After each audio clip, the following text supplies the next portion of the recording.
மக்களுக்கு நல்லது பண்றேன்னு இதுக்குள்ள வராது. உன்னை காப்பாத்திக்கிட்டு ஓடி போயிட.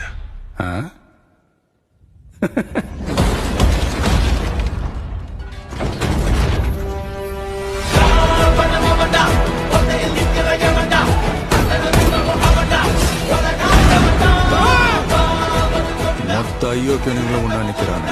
அவங்க ஜெயிக்க கூடாது. உன்னால ஒன்றும் பண்ண முடியாது. விலகி போ. மக்கள் அவனை கொண்டாடிக்கிட்டு இருக்காங்க. இப்போ கொன்ன கடவுளாயிடுவான். அவனை உயிர் தெழ முடியாத சிலுவையில அறையணும். உன்னை காலி பண்ணிடுவேன், அசிங்கப்படுத்திடுவேன்னு சொல்ற எவனா இருந்தாலும் சரி, திரும்பி போற ஐடியாவே இல்ல. I am coming. மக்களுக்கு நல்லது பண்றதுக்கு